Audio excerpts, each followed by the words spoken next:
peraturan bupati atau wali kota terkait aset desa. Sudah ada belum di Sidrap? Perbuk aset desanya?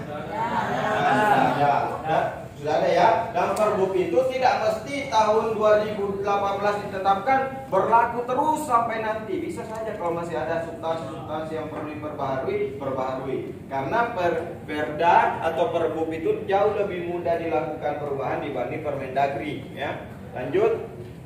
Nah, ini terakhir ya, sebelum saya atau kita masuk di aplikasi. Ketentuan umum pengolahan aset desa. Yang pertama, aset desa berupa tanah disertifikatkan atas nama pemerintah desa. Makanya tadi saya sampaikan kalau masih ada sertifikat yang sebelum-sebelumnya masih atas nama lain, nah silahkan dibalik nama ya. Kalau belum ada sertifikatnya baru akte hibah, silahkan diproses. Dan itu semua bisa dianggarkan di APBDes ya. Bisa dianggarkan di APBDes. Di bidang penyelenggaraan pemerintahan desa ada subbidang pertanahan ya. Kalau tidak bisa sekaligus seluruhnya dalam satu tahun anggaran, bertahap ya, atau cari program balik nama atau sertifikat gratis di BPN. Biasanya ada programnya, tinggal koordinasi saja Pak Sekdes atau Pak Kadesnya. Nah, yang kedua, aset desa berupa bangunan harus dilengkapi dengan bukti status kepemilikan dan ditata usahakan secara tertib ya. Kalau dia berupa bangunan ya harus ada bukti kepemilikannya ya. Halo. Aset desa dapat diasuransikan ya, ini kalau sudah banyak uang ya. Nah, kalau belum ya sudahlah, cukup dijaga, dirawat dan diamankan secara baik saja. Nah, ini nomor 4, aset desa dilarang untuk diserahkan kepada pihak lain sebagai pembayaran atas tagihan kepada pemerintah desa. Misalnya ada kemarin tanah ya, ada tanahnya desa, terus ada utang kita di penyedia semen misalnya 100 sak. Jangan ini sertifikat tanahnya pegang sebagai jaminan, nggak boleh ya. Oke, dan terakhir, aset desa dilarang digadaikan atau dijadikan jaminan untuk mendapat pinjaman. Nah, termasuk sertifikatnya di bank ya, atau di mana pinjaman online atau apa ya, nggak boleh ya. Itu. Jadi Bapak Ibu, coba di next lagi Pak Irsa. Oke. Halo.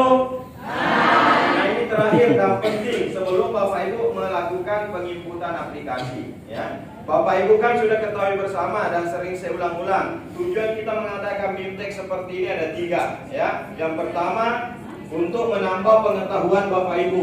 Jadi BIMTEK Bapak Ibu datang di sini diharapkan pengetahuannya bertambah, baik itu pengetahuan secara umum maupun secara khusus.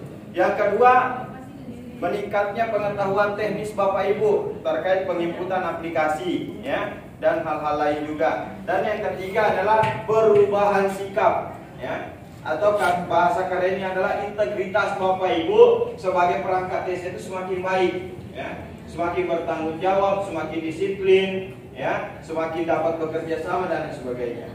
Nah, terakhir ini semoga bisa membantu Bapak Ibu untuk meningkatkan integritasnya ya. Integritas kan persoalan hati dan pola pikir. Ada 3 pertanyaan besar yang harus kita jawab. Yang pertama yaitu siapa saya? Siapa sih kita semua ini? Ya. Apakah kita sudah bisa sombong? Ya. Apakah kita sudah menjalankan tanggung jawab kita dengan sebaik-baiknya? Ya. Nyatanya kan kita hanya manusia biasa ciptaan Tuhan, betul ya? Yang numpang hidup sampai jangka waktu yang telah ditentukan, bukan yang tidak ditentukan, telah ditentukan. Jadi kita harus sadar bahwa kita bukan siapa-siapa, ya, bahwa kita punya tanggung jawab. Selanjutnya, pertanyaan yang kedua, di mana saya? Ya, ada yang jawab di teras kita, ya. Secara besarnya kita ada di dunia yang sifatnya hanya tahu semua. Kalau hanya sementara, kenapa banyak kiri kanan? Ya? Dunia ini hanya sementara. Tempat kita singgah, bukan tempat kita tinggal. Ya. Nah, jadi Bapak Ibu harus sadari, manfaatkan waktu dengan sebaik-baiknya. Ya. Kerjakan tugas fungsinya telah diberikan, gaji sudah diberikan, tunjangan sudah diberikan, tanggung jawab atas itu. Ya. Banyak orang di luar sana yang harus berpanas-panas, jadi tukang batu, jadi petani, jadi kuli angkut untuk mendapatkan sekedar 50.000 per hari. Ya, sementara teman-teman alhamdulillah gajinya golongan 2A, plus tunjangan, plus uang makan, plus bisa SPPD ke Jakarta kalau ada yang ya jadi akhirnya ke Makassar. Ya, jadi Bapak Ibu harus menumbuhkan kesadaran itu. Ya. Nah, yang terakhir adalah mau kemana saya? Mau kemana sih kita? Pak, maunya ke Jogja tapi ke Makassar. Itu tujuan sementara kita. Tapi tujuan besar kita mau kemana? Jelas-jelas kita mau ke kehidupan setelah dunia ini. Pintu masuknya dari mana? Pintunya hanya 1x2 dan bukan menghadap ke depan tapi menghadap ke bawah. Nah, adanya di bawah. Biasanya kan pintu begini, tapi pintu kita ke sana itu hanya 1x2. Ya kalau ada yang mau 4x2 ya tidak apa-apa, silahkan saja.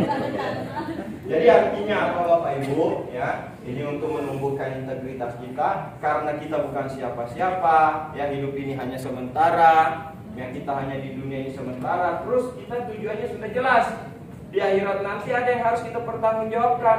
Oleh karena itu, ya, bertanggungjawablah atas tugas-tugas Bapak Ibu. Layanilah masyarakat dengan sebaik-baiknya. Lakukan pembangunan dalam rangka memberikan kesejahteraan. Yang ketiga, berdayakanlah masyarakat Bapak Ibu supaya mereka lebih mandiri dan berikanlah pengaturan-pengaturan dalam rangka ketentraman dan ketertiban. Ya, itu yang perlu Bapak Ibu tanamkan dalam hati Bapak Ibu.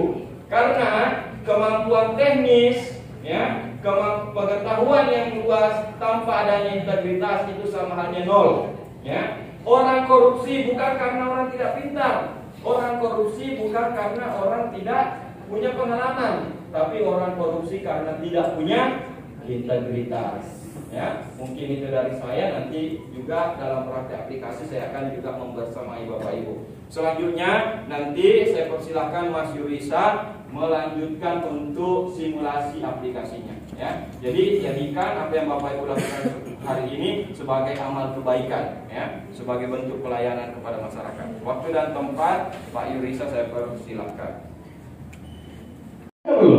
Ya, keluhan.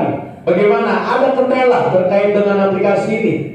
Permasalahan server atau jaringannya masing-masing, Pak?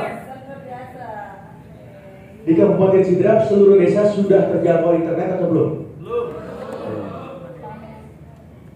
Belum, Pak.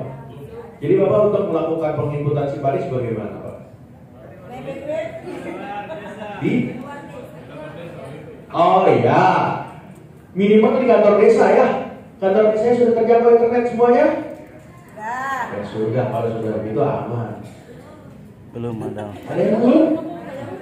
Masih ada yang belum? Belum. Ya sudah, kalau di kantor desanya belum juga, kantor kecamatan. Ya, kantor kecamatan yang belum, di kantor kabupaten. Lalu jauh ya. Baik, silakan Bapak Ibu login semua ke dalam aplikasinya. Untuk SIMPADIS, Bapak Ibu sudah melakukan penginputan. Sudah. Untuk SIMPADIS yang utama sudah tersampaikan seluruh username-nya. Sudah ya. Untuk SIMPADIS ini sebelumnya sudah ada big tag-nya belum? Yang online, bukan yang offline, yang online. Nah, berbicara yang offline, Bapak Ibu, apakah sudah melakukan penginputan di SIMPADIS offline? Sudah.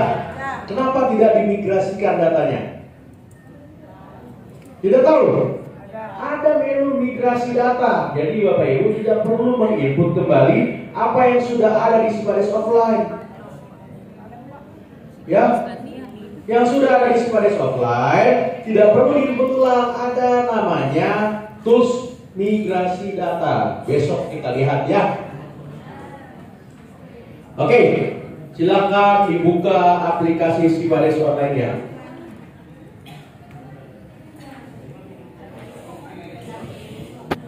Silakan.